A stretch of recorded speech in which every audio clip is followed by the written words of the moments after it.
How do you know when it's time to scale it or versus just selling it and cutting your loss? Man, that's another great question, man.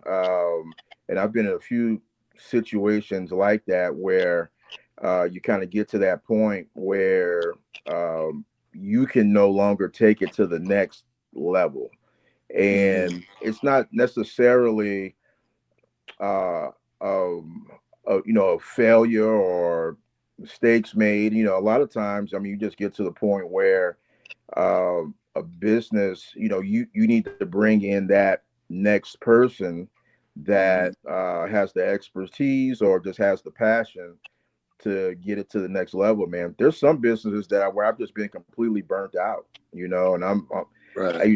burnt out, frustrated, and it's like, man, I know someone else with a fresh set of eyes and new ideas can take this and Mm-hmm. run with it.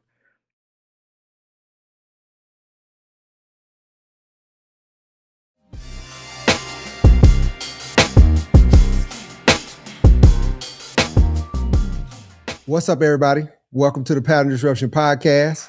Y'all already know how we do it. We're sitting down with Pattern Disruptors today. I got my co-host, Dollar Dave Walker. Shout out to him. What up, though? What up, though? Disruptors. What's up, E? We have a amazing show today, bro. We got somebody that has proven that persistence and just focus and consistency where it can get you, man. So without further ado, we don't want to take up too much of his time. Let's bring in our special guest of the hour, Juan Edgerton. Hey, how's it All going, right, guys? now. Man, what's up, man? We had a little rough What's start up? there. The franchise machine himself. Hey, man, that's what's Yeah. up. Hey, so look, man, we're gonna get right into it. Tell us a little bit about who you are and what you do. Yeah, man. So my name is Juan Edgerton, and I tell you what, man, I've been in business, man, since I can remember, and so it's been about 30 plus years, man, since I started my first business. So I started at a really young age, and really, I always knew that, just business was for me. My mom actually is an entrepreneur. And so I learned a lot from her just growing up and just watching her. And so I've been involved in several different types of businesses over the years. And man, I've found just recently, in the last several years, um, another passion for franchising, which is man, just kind of really taking it to like the next level and just focusing on working with different businesses and helping them scale and grow. Yeah, man. I mean, I'm living, breathing business, basically every day, man. It's my thing. Okay, okay. So raised in Los Angeles, Yeah. uh, built Yep. success in New Orleans, Nashville, and Hmm. how did that shape your mindset as far as entrepreneurship, being from those areas? Yeah, yeah, yeah. So, I mean, it's crazy because I grew up in LA and actually had opportunity to kind of just, move around a little bit because when my grandfather retired, my grandfather worked for the post office in Los Angeles, and when they retired, they relocated to Nashville and in retirement. Shout out So to the post I went office, man. back and forth from LA to Nashville and spent a lot of summers in Nashville, and then once I decided to go to college, I ended up going to college in New Orleans, and so spent some time there in New Orleans. Eventually, had to make a decision after Hurricane Katrina. I knew that New Orleans had run its course, and I was deciding whether to go back to LA or go to Nashville. So I ended up settling in Nashville Mm-hmm. and lived in Nashville for about 20 years and built several great businesses in the Nashville area. and yeah, called it home for quite a while. So, but it's I tell you what though, like each one of those cities are very unique. And I learned so much from being in like, like those three cities, man. I mean, of course, like growing up in LA, big city, you see so much, you learn so much, early on at a, very young age. And so that was kind of like my foundation. But yeah, I just feel like every place I've lived, man, I've been able to kind of like take so much away just from the business scene, just from the culture, from the people. So yeah, man, I've just kind of taken a little bit from each one of those places. Okay, okay. But so, what was the moment you realized that a regular 9 to 5 was not for you? Because I'm the same way. I realized it a Man, long Yeah. I never had a 9 to 5. And I just been, man, look, just being keeping it like real. People like, I know a lot Yeah. of entrepreneurs, they cross Yeah. over from like, a 9 to 5 into the business world, but I never had a 9 to 5, man. And I'm not like saying that as like a badge of honor because I Right. know like everybody's on a different journey and everybody's just trying to get there like their own way. But Hmm. yeah, I just think I like early on, man. I don't know if it's a good thing or a bad thing. I'm still like trying to figure it out, man. The story's not finished yet, but Right. yeah, just from a early age, man, like I saw my mom. My mom was an entrepreneur early, Hmm. she moved to yeah. Los That'll do Angeles it. That'll when do it. Yep. Since yeah, birth. yeah, You yeah. just She had it moved to in Los you. Angeles like in it. Yeah, yeah, and so man, that's the thing. I mean, I had opportunity to see her. She was an entrepreneur. She was Hmm. like in Los Angeles, like me growing up in like in the early 80s. I mean, and just seeing like a woman in business and just, all Yeah. the, ups and the downs and just, learning a lot from just like watching her, man. Like my mom was Yeah. a single mom, and so it's like my parents divorced early, so Hmm. I really had an opportunity to just kind of like watch, everything she was doing in business. And then, man, I mean, I really just, learned a lot and picked that up. And so by the Hmm. time I got to college, I wanted to major in business because I just felt like at some Yeah. point that, this is what I'm going to be doing. And so, so I started off, with a major in business. Eventually, I realized that I had a passion for film and television. So ultimately, I graduated with a degree in communications with, really with a concentration in film and television. But I just Okay. knew that eventually, like business was just my calling. Hmm.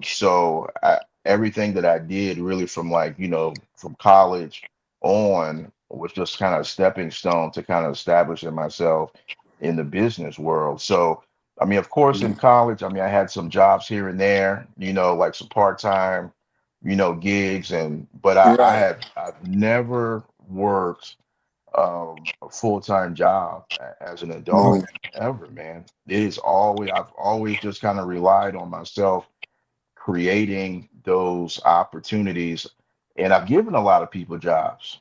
Hmm. So, Okay. but yeah, as far as myself, man, I've literally been a lifelong entrepreneur, man. Every dollar I've made has been from something that where I created the opportunity.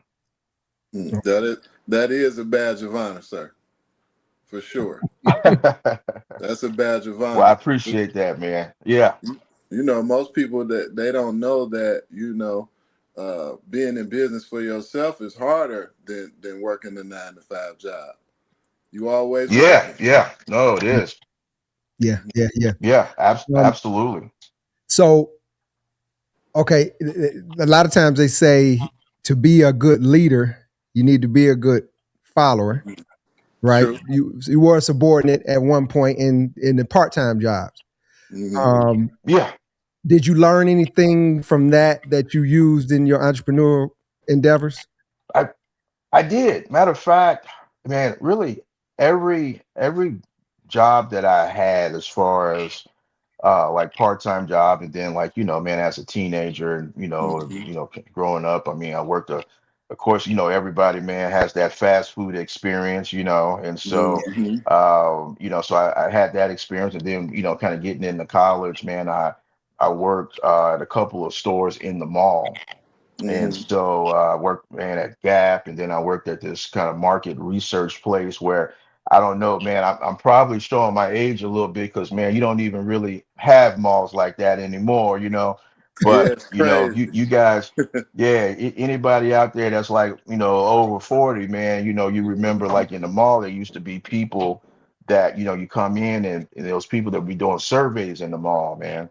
Yeah. And so, yeah, so I used to be one of those people, man. I would, do surveys. And so I didn't really understand it at the time, I just knew it paid well, you know what I mean? Right, And right. so, and I could get like a lot of hours, man. So, Mm-hmm. really, I realized that what I was doing was market research, and really, Mm-hmm. I mean, that's what those companies do. So, Yeah. they ask you about your shopping habits. They ask you if you like, this, clothing store or over this one. They Mm-hmm. ask you if you like, this type of cereal or whatever, So, Yeah. basically, they kind of they pull you aside to ask you like, a few different questions, and they wanted to get your opinion. But it was a market research firm, man. But what it taught me is, as I kind of progressed in business, is I learned through that experience, man.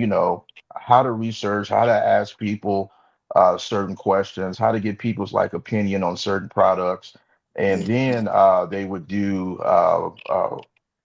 focus groups as well, where they'd put like, 5 to 7 people, 10 people in a room, and they would introduce like different products, man. So I would say, like, more than anything, I was that annoying guy trying to get people to, do those surveys. But I tell you what, there's a lot of information that comes out of that. And I use that same approach, man, as I kind of got into business. I approached a lot of what I did, with doing a lot of research in the beginning, and figuring out what people want, what people like, how much people are willing to pay for certain products. And I think a lot of times when you kind of get into small business, as an entrepreneur, people forget that step. They skip that step. They know that they have a passion and something they want to do, but they Right. really don't understand the market. And so I think, like, Yes. understand the market before you jump into a Yes. business is just super important. Very, very important. Yeah. And speaking of the market, I want to ask you, as far as we're gonna get more into franchising, but when you do you suggest that people start with the end in mind and know or set the business up to be a franchise, or do you feel like people should conquer the first part of it and make it that one successful space and then add that piece to it? Man, that's a great question. That's the $1 million question right there, man. And I always tell people I've been in business consultation, franchise consultation business for a while. And even before then, just talking to other entrepreneurs, we this would always come up. We would Mhm. always have this discussion. I always tell people when you start a business, no matter like how big or small it is, always think about the end game. I mean, that's something that you have to do. Where are we going, with this business? How does it end? If not, basically, I mean, you're just creating another job for yourself, really. Mhm. And if you don't have a plan in mind, whether that plan is to eventually sell the company or Right. the plan is to, leave the company for your children to run. Either way it Mhm. go, it's a plan. I mean, I always tell people like you're going to exit one way or another. And Yep. so, you might as well have a plan in place so your business is able to continue and thrive without you. So yeah, having that plan in place in the very beginning is really important. I know a lot of companies don't start and say, hey, I'm going to create a franchise out of this single location. But if you have a business where you feel that one day there could be locations in other places other than your hometown, then you need to start planning for that from the beginning, whether it takes you a year, 5 years, 10 years to get there to that point. In my case, once I created Peach Cobbler Factory, I'd had so much business experience at that point, but still at the same time, I really wasn't thinking franchise necessarily, but I was thinking, my branding needed to be on point. Mm-hmm. My systems needed to be on point. And, if I wanted to even expand, even with other stores that I controlled, like that were corporate owned businesses, corporate owned Right. stores, then I knew that I had to have a plan in place to be able to kind of duplicate my process. So I didn't see so far out to where like, hey, franchising would be like the move for me. But Mm-hmm. it was definitely some thinking ahead. So I always like tell people like, no matter what it is, I mean, I don't care like how small the business. Uh, you definitely have a plan in place to where like you could see like at least 3 years, 5 years out, Right. to where kind of like what your next move is. If not, if you don't have a goal, then you're just floating around out there from year to year. So you Yeah. got to have that plan for sure. We're gonna get to the Peach Cobbler Factory, which is one of the most interesting stories, man. Because my family here in Nashville, big Mhm. fella. Yeah, yeah, Shout out to yeah, the big yeah, fella. Yeah, yeah. And they said that you started over at the farmers market. yeah, man. Okay. Yeah. So, man, that's a crazy story, man. Shout out Big Fella, man. It's one of the first people Mm-hmm. that I actually met, man. A lot of people don't even know this, man. Like one of the first people I met and did business with when I first moved to Nashville, man. We're talking like 20 years Mm-hmm. ago. Wow. And Big Fella was doing his thing then, like fresh out of MTSU. And Mm-hmm. man, we met up, man, and we talked business. He introduced me to a couple people in the city, and I was new to Nashville, man, and he kind of put me on to, a lot of business people in the city that were kind of doing some things, man. But Mm-hmm. yeah, Nashville, it's a great place to open a new business, man. And so there are a couple different businesses that I started in Nashville before I got to Peach Cobbler Factory, and just kind of put me in position. But once I realized that I wanted to create a new lane. So there were several different types of desserts, man, that were that have been popular like throughout the years. And it's like, everybody knows ice cream shops and cookie shops. And Right. around the time that I started, man, I started right after the big cupcake craze. And so Okay. everybody had a cupcake shop, man. You guys Yeah. remember that back in around Yep. 2010, Yep. cupcake shops were popping up, man, all over, Everywhere. man. Yep. Yeah, like Mm-hmm. $4 or $5 cupcakes, and Yep.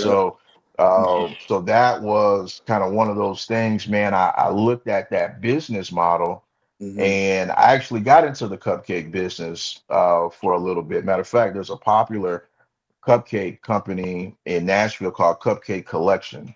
And Yeah. so they were just starting around, I guess, 2010, and I saw a video that the owner did, and I was so like just mesmerized, you know what I'm saying, by like her story. And so we met, and I explained to her like, look, I'm interested in investing, in this business. I'd love to learn, about this dessert shop and cupcake business. And so the relationship didn't pan out, but I still wanted to get into the cupcake business. So I ended up Yeah. creating a cupcake brand, ran that company for a little while. We had people approach us to buy that company.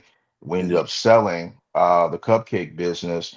And before we sold, we introduced a product that we wanted to just test out to be able to sell along with the cupcakes, Mm-hmm. and that was Cobbler. So we Wow. started. We had a store there in Antioch over on Bell Road, and in addition to our cupcakes, we would sell peach cobbler and blackberry cobbler. And man, at right before I sold that business, we actually started selling more peach and blackberry cobbler than cupcakes. So it was, yeah, I mean, it kind Yeah. of like exploded. So that was Right. actually the beginning, but it was just a complementary item to like our cupcake business. So once we sold that business, we tried to figure out, if cobbler business is something that is viable. Can you Right. have a standalone business, selling primarily cobbler? It had never been done Yeah. before. No one's ever So, done there was no research to be to be done on that, man. it. So, Yeah. the logical next step for us was, okay, well, let's go to the farmers market and just kind of like start like a grassroots type, Yeah, that was movement, smart. man. Right. Let's just, yeah, let's Good set up a market. table. Let's go out there. You got thousands of people coming through this thing, like, every weekend. And, let's just see if there's a market, for this business, man. Right. Are people interested? And so, man, I tell you what, like our first couple weekends out there, we we were killing it, man. We sold out, I believe it. every day, and people were loving it. And so, I listened to what people were saying. I started taking the business serious, Mhm. and we started running that business, that farmers market business, as if it were a franchise, essentially, man. I mean, as if it was, we're a big corporation, man. I mean, we had T-shirts with the logo on it, and we kind of Okay. started, doing like labeling the, all of our packaging, and I mean, the whole nine. And so, man, I had, of course, it was early days of social media back then, man. So I think we had like a Facebook page, and Mm. Instagram wasn't out Right. yet. Right. Yeah. And so yeah, we were doing our social media thing, and that business just began to take off, man. Like, every month it seems like we were just growing and growing. And eventually, that farmers market business turned into, one location downtown. We had a location in the arcade downtown Nashville. Okay. We ended up opening a food truck, and so just throughout that time, man, we ended up opening several stores and several different food trucks, man, and the business grew. I mean, it's so funny. Like when we were at the farmers market, literally people would come. People come visit Nashville from all over the world, man. People Yeah, Yeah. would come into Nashville. They'd come for like a concert, or they'd come for like a Yeah. convention, or just, whatever. They would come to Yeah. the farmers market, literally ask for us by name, man. Like that's how like much the word was spreading through like Facebook at the time. And so people would look up like things to do in Nashville. Peach Cobbler Right. Factory would pop up. So, yeah, we started like really gaining traction and really building an audience, not just within Nashville, but we really had a national audience by the time we were ready to really grow into like a full-time location. Okay. what year was that? So we started Peach Cobbler Factory in 2013. And Okay. that's when we first started at the farmers market, man. It was the summer of 2013. And we were there for about 3 years before, like 3 consistent years, man, coming every single weekend. Eventually, we come 3 days a week, and eventually it turned into 5 days a week. And we were there for like a solid 3 years before we started to branch off and actually open a brick and mortar location. Yeah, that's impressive, bro. Especially just doing it on the weekend. Definitely. Yeah, yeah, it's crazy, man. It's like, I mean, and that weekend turned to a full-time business, which was crazy. I mean, people saw us 3 days a week, but those other Mm. 4 days a week, man, we were grinding. We were Yeah, doing delivery orders. We were, working Mhm. our oh, social media. I mean, yeah, all the behind the scenes things. You know what I mean? Right. And yeah, Right. so, yeah, it turned into a full-time business for us, man. Yeah, so much so to where this is a funny story, because we were actually kind of pushed out of the farmers market, right? And so we were growing so fast, but as many people know, man, as like a a black owned business, in that environment, we kept getting passed over, man, for opportunities, and Right, so right. that at that time the farmers market was going through a transition. It was growing. They had a new director, Mm-hmm. and other they were bringing in other people from outside, and they were helping them expand and helping them grow, and we still had a folding table, and so Right, right. we were trying to establish ourselves more at the farmers market, maybe like have like a more permanent space. And man, we just kept Mm-hmm. getting like passed over, for other people. And so we finally got to the point where we're like, hey man, I mean, we were literally the most popular business in the Nashville farmers market, Right. and definitely, the most successful business literally in the history of that market that's ever came out of there, man. Mm-hmm. And Wow. so so there was, I mean, not everybody loved that, Yeah. and so it eventually got to the point where I feel like we had just kind of like outgrown the market. Mm-hmm. So it was either, we were kind of faced with, okay, do we just like stay at this point forever? I mean, we're having some success here, but do we stay at this point forever, or do we just like take the leap of faith, man, and leave the market Mm-hmm. and stand on our own 2 feet and build a business outside of this environment? And I feel like the farmers market felt like we needed them, to like a certain extent. And I felt like, hey, they helped us grow, but at the same time, by that time, we felt like we had a product, and we were confident in ourselves, and we were willing to bet on ourselves and just move outside of the market, man. And it worked out. You built a few different successful businesses. How do you know when it's time to scale it or versus just selling it and cutting your loss? Man, that's another great question, man. And I've been in a few situations like that where you kind of get to that point where you can no longer take it to the next level, Mm-hmm. and it's not necessarily uh, um, a failure or mistakes made. A lot of times, I mean, you just get to the point where a business, you need to bring in that next person Mm-hmm. that has the expertise or just has the passion to get it to the next level, man. There's some businesses where I've just been completely burnt out, and Right.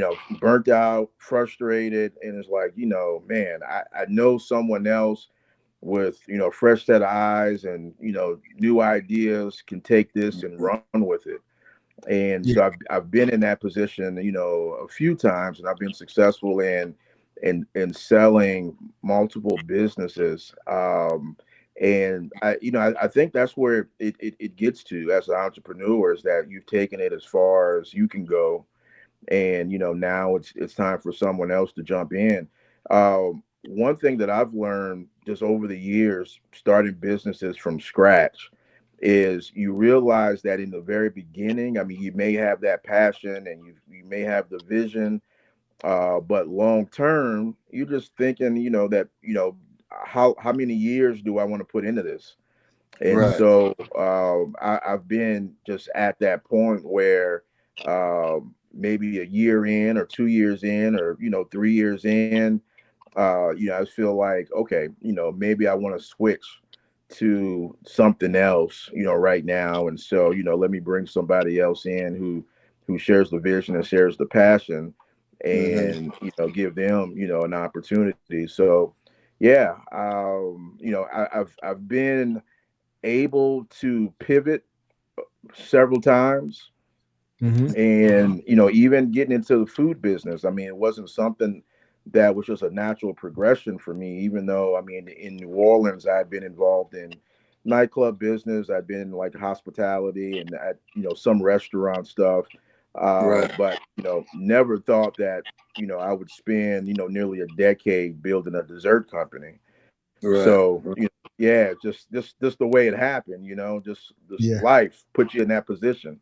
Mm. Well, Yeah. we know New Orleans is a food place, especially seafood. Like they Oh take yeah. their food serious down there. So Oh yeah, You know, yeah, it absolutely, can just rub absolutely. off on you. Say, you know, Oh you yeah, get oh yeah. passionate about Oh man, something. for And, sure. yeah, It's yeah. yeah, it's like it's the foodie capital of the Right, world, man. Yeah. right. You know, a lot of great food there. So, Yeah, some of the best but chefs in the world come from New Orleans. oh Yeah. yeah, yeah, yeah, absolutely, Mhm. absolutely, man. And so, matter of fact, and a lot of chefs from around the world come to New Orleans. True, So, true. Yeah, so yeah. vice versa. So, you have a lot of chefs come out of there, and then a lot of people, man, that who have studied, all over the world, and they Hmm. want to come to New Orleans and open a restaurant. So yeah, I Right. mean, any type of cuisine you're looking for, like you said, especially seafood related, Hmm. it's the perfect place to go, man. So, I Let me guess ask in you a this. way it kind of makes sense, that I ended up in the food business. Hmm. Yeah. Do you have any of are any of the peach cobbler? Because at this point, you don't own it anymore. Yeah. You've Yep. okay. I want to ask you a little bit about before we even get to you being able to scale and franchise. What Yeah. was your biggest mistake leading up to that, or was that did you experience So one of your mistakes in that business? yeah, and you know what, and I think that before I always joke around now, man. It wasn't funny then at all, I mean, Hmm. and still not really that funny, man. But I always tell people that I never realized I for some reason I was one of those people lucky enough to get through life without any haters. And I thought, everybody would talk about, people hating on them, and if you don't have haters, then you're not doing anything. I'm like, what are these people talking about, man? Like I had just I lived a charmed life, man, for so Right. long, and just been, like almost like a Forrest Gump type type Uh-huh. life, and I'm just Yeah. like, just not, man, like I had no business even like being successful or getting out of some of the situations that I got out of. And so Hmm. I never really like experienced people, at least I didn't know it, man. I never really experienced like people who genuinely like wanted to see me fail, man. And so uh, right around time of COVID, man, there were so many businesses who were experiencing just, Oh all yeah. different types of hardships, Woo. man, and Yeah. places were closing left and right, and people, just weren't able to hang on to their business like during that time, man. And so, we were one of those businesses that were, we were caught up in that situation. So right before COVID, we were just starting to grow, man. Like I said, we started this business in 2013. We branched out around 2016 is when we Hmm. first started our own brick and mortar location. And then, a few years into that, here comes COVID. So, we thought that we were growing at that time. We were Right. opening multiple locations, and man, we had a couple food trucks out on the road, and we were doing events. And I mean, man, we were the toast of the town in Nashville. You turn on the news and it's like Peach Cobbler Factory. And, we're always doing something and, being a part of something great. So, man, everything was positive, and so which is Mhm. rare for a business where, For new everything is like business, yeah. going good, you know what I mean? And so it's almost like too good. So COVID hits, man. And so I don't think that like, man, we weren't prepared for it. We were way over leveraged. We had Mhm. just opened new locations. We our main flagship location, which was near the Antioch area, next to the hot chicken place, man. I can't even think of the name of it right now. But man, what's the I hot know chicken what you're place right talking there? about. Nashville You know what hot I'm talking chicken. about? Yeah. Yeah, What's yeah, that? yeah, Man, I yeah. can't even think of the name of it, man. People from Nashville, man, they're gonna go crazy. I can't think of the name of it. Yeah, it's the But first thing you get when you get off the plane too. Oh, that's it, man. That's it. That's Yeah. it. So we were one of we were in what's the name of it? Princess Hot Chicken, man. And so I Princess had to Hot get a Chicken. little help Francis Hot Chicken. from my Okay. production team Yeah. off screen here. And so so so yeah, I know Nashville people are gonna go crazy, man, because they are legends in Nashville, and they're wonderful people, man. So our flagship location was actually in the same shopping center as Hmm. them. So we were able to work together there for a couple of years, but we got hit by COVID hard, man, and of course we were closed for a while. Then when we were allowed to reopen, we were primarily like working outside. So we had set up Hmm. a booth outside of the door of our store, and Right. so but business was actually still going pretty good, man. So we thought that like, okay, we'll be okay. Our main location was doing good, Hmm. but our other locations were struggling. And around that same time, there was another business called Uncle Bud's in Nashville that they were really having some hard times too, man. And so they actually closed two of their big locations. And they were, a restaurant staple in Nashville, man. I mean, these people have been around probably for 30 years. And so they Hmm. closed a couple of big locations. So there was a location they closed in out in Murfreesboro, Tennessee, which is a suburb of Nashville, about 20 minutes away. I've known the owners of that restaurant for a while. They knew me, and we actually supplied them with peach cobbler for their restaurants. So they asked me. They said, "Man, we've got this one restaurant we've had to like shut down, due to COVID. But Hmm. I really think that a different concept would probably work there." And Hmm. so we thought about it, and we were like, man, I think and I think a lot of people thought this, a lot of restaurants thought this, a lot of businesses thought this, that COVID was kind of coming to an end, right? It was like at one point it kind of things slowed down and stuff Right. started Right. opening back up a little bit, and so people thinking like, man, okay, finally, the masks were coming off a little, and then they figured out how people could sit in the restaurant and socially distance. so, so all Yeah. these new regulations were coming out. We're like, okay, you know what? Maybe things are picking back up. So we took this opportunity to take on this restaurant, which was going to be a hybrid. It's going to, be Okay. we're going to offer like all the peach cobbler desserts, but then we were going to have hot chicken as well. And Wow. man, we took on a huge undertaking. First time we had ever done this. It wasn't Mhm. necessarily a peach cobbler factory location, but it was Right. kind of like a spinoff, of Okay. that. So so we were excited to do it, man. And this first couple weeks start off strong. I mean, lines out of the door, and then all of Mhm. a sudden, the second wave of COVID came. And when that second wave of COVID came, man, it caught us off Yeah. guard, and literally like we were in a position where everybody started staying inside again. Right. People were ordering food and doing pickup, but nobody was coming in Right. restaurants again. Nobody So coming in. we found Yeah. ourselves where we were just in a situation. We were over leveraged. Mhm. It hit us like fast, man. We weren't able to like pay our bills. I mean, man, Mhm. we were in a situation that we just never been in before, really like uncharted territory. And the Nobody same had. people, no, yeah, well, yeah, nobody had been through this, man, and we were definitely not the Mhm. only company. And I feel like, but we were at the time we were the most popular company. Oh, So when it started happening to us, then that's when like all the attention started focusing on like what we were doing, man. And the media was focusing on us, and we end up actually closing that restaurant, and we end up having to close a couple of our Peach Cobbler Factory locations too.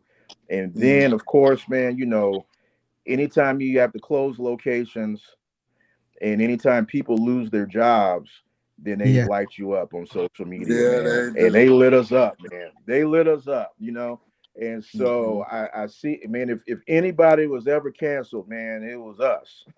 So, man, they social media, man, they tore us apart, you know what I mean?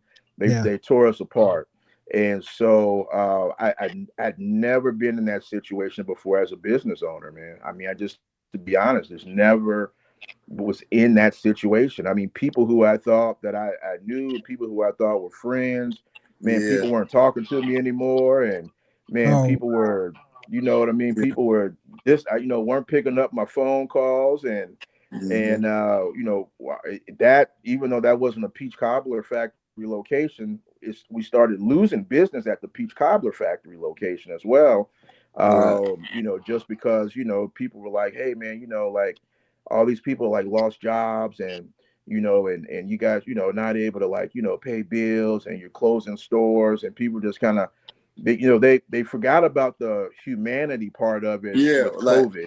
People just looked at you like the bad guy, you know what I mean? yeah, and And so many businesses suffer like that. yeah, oh yeah, absolutely, man. And people don't understand, as a small business owner, they see you, especially a popular business, they see you and they think that you just have all the money in the world, man. Right. They Right. think like, oh well, like I mean, he drives this kind of car, and he's doing this, and Yeah. you guys Yeah. are in business, Pocket and they watching. see that. Yeah. They see that, and they just automatically think like, oh, well, it's a scam. He just doesn't want to like pay people, or he just doesn't want to do this, so we had employees that lost their jobs, man, which we felt like horrible about, and we were trying to like make people whole and just trying to like do the Right. right thing as best we could, but then our other stores were struggling, and so I'm gonna be honest, man. It was probably like the worst time in my life. It was the worst wow, time in my life. Especially, business wise, just not Hmm. finding, never been in that situation before. And one day, like, I mean, literally in the middle of all this, man, I got a call from, well, I had reached out to a couple different people, and I'm like, man, this is what's going on. I don't know what to do, like, Hmm. and I was just really like looking for like a mentor, and so yeah, someone, I mean, I know that this was kind of like uncharted waters, man, but like someone who had kind of like, was able to kind of get through like similar challenges like this in business. Right. So reached out to a couple people, and then like, man, like one day my phone rang, and it was a guy by the name of Daryl Freeman. And so a lot of people in Nashville know Daryl Freeman. He was a popular guy in the city. He had built a business. He was from Chattanooga, Tennessee, went to MTSU, and had built a tech business from scratch in Nashville. Man, I mean, really like a self-made guy. He was able to exit from his business, sold his business for $24 million.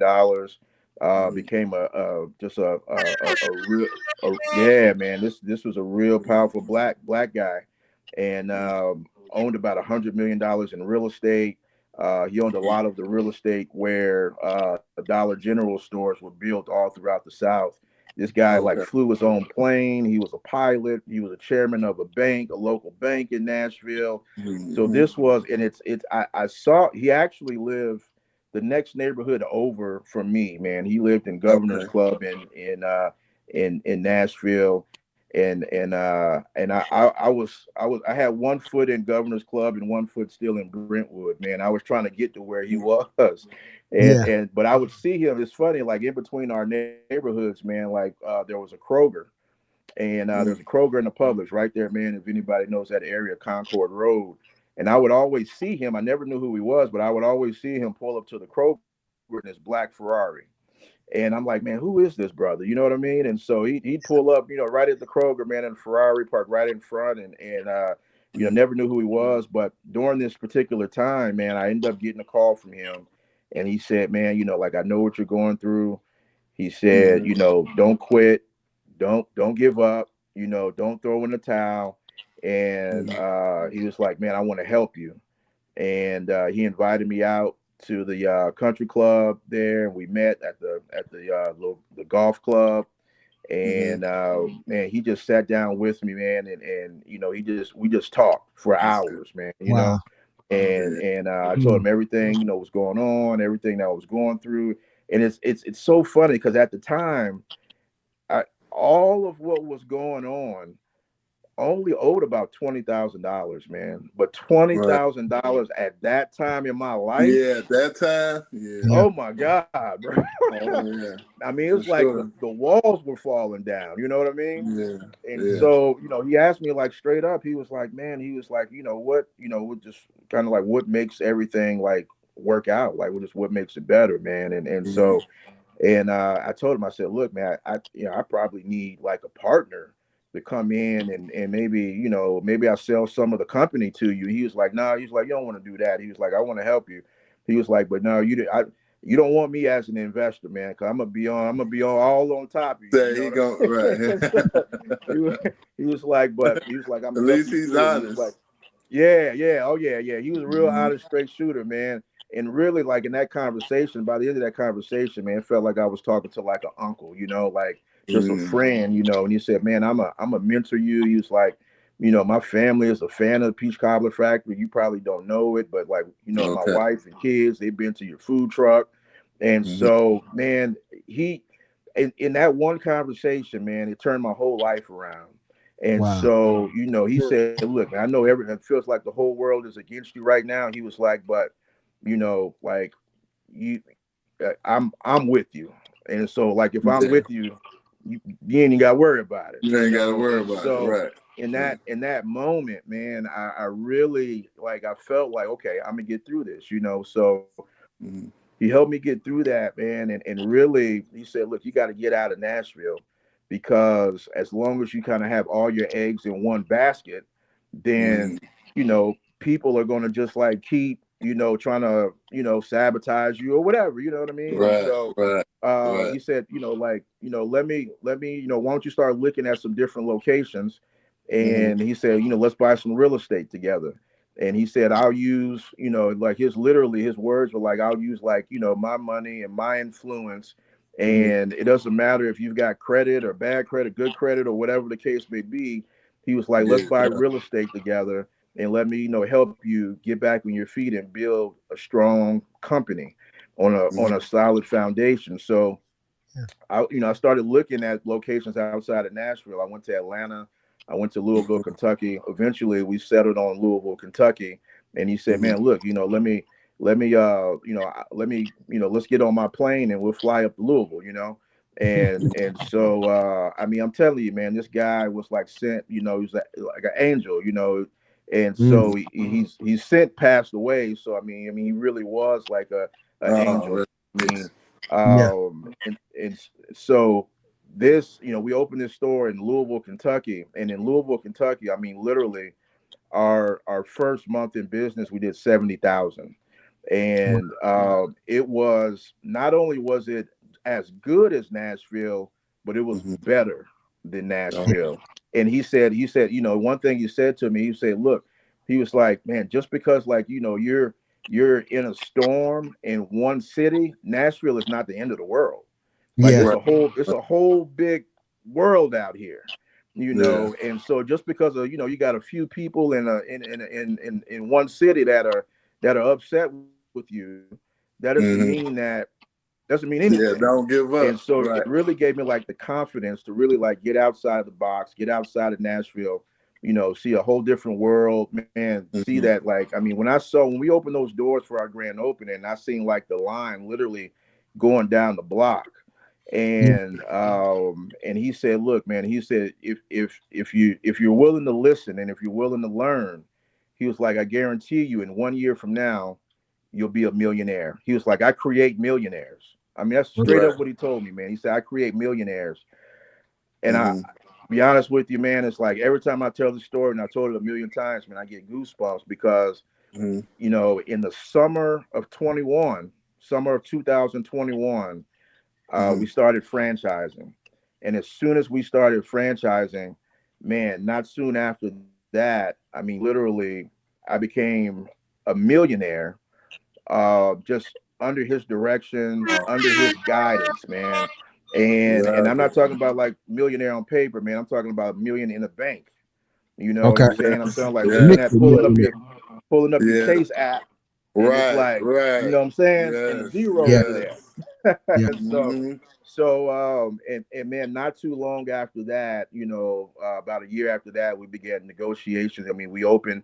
They did an article on us where we expanded, into 10 states in 90 days in franchising, and Wow. people were doing Wow. articles on us that we were one of the fastest growing dessert franchises in the Dang, right. country. Yeah, yeah, yeah. And so yeah, man, a little over a year into that, I had people coming to me like wanting to buy the company, and they were coming, Hmm. man. They were opening up their checkbooks, man, and Yeah. Right. uh, and so yeah, we were able to negotiate a deal. Everything that they asked me, I went back and asked Daryl.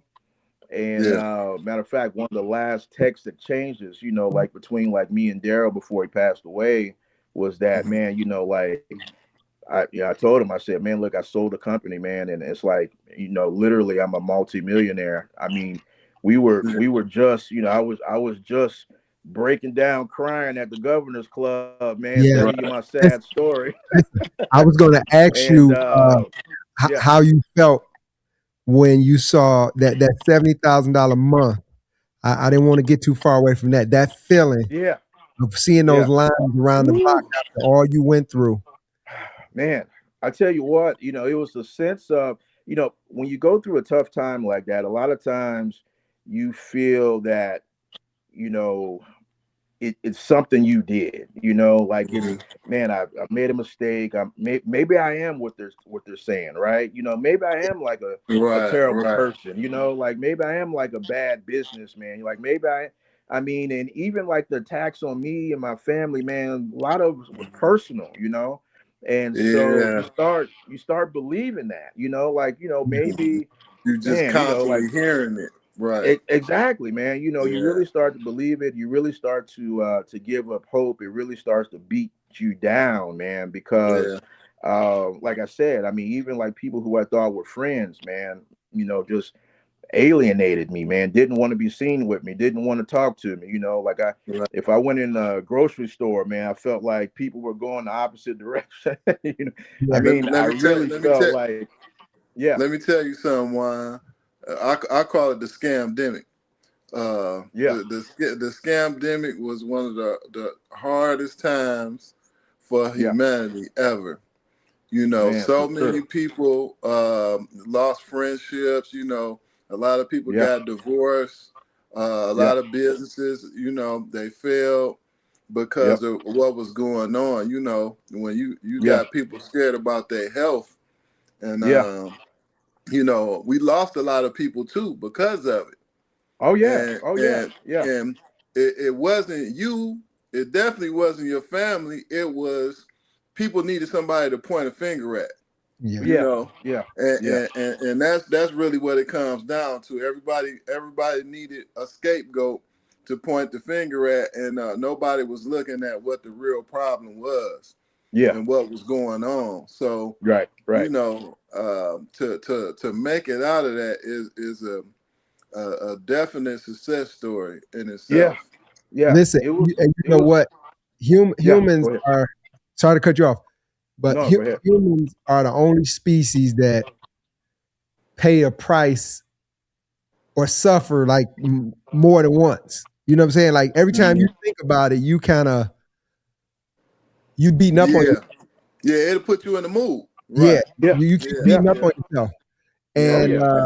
it's just not healthy, man. And I just wanted to know a little bit more about that feeling because I'm sure you had to shed a tear, man. Yeah. yeah. Seeing the Absolutely, way man. everything turned around. I'm proud Really. of you, man. Yeah. Me Well, too. I'm I, definitely I proud of you. I appreciate that, man. Yeah, And that, yeah, like you said, that that grand opening weekend in Louisville, Kentucky, it really it showed me. I mean, really, man, if Daryl hadn't motivated me to kind of like pick up and like he said, man, look, get to another city. man. Quick question, Juan. Your Wi-Fi, you kind of glitching a little bit, and Okay. this is an important show, so I want to make sure Yep. that you do it. Is your Uh, yes.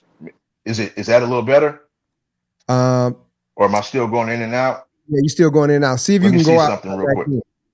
Did you notice that day? Yeah. Yeah, it's kind of fuzzy. All right, can you guys hear me better here? You actually a little worse now. Worse now? All We could right, all we could right. hear you, but you were like pixelated. Okay. Let me see here, man. Let me put on a different mic. No, your mic was good. I just checked to see if your Wi-Fi is on. Okay. So okay. So let's see, man.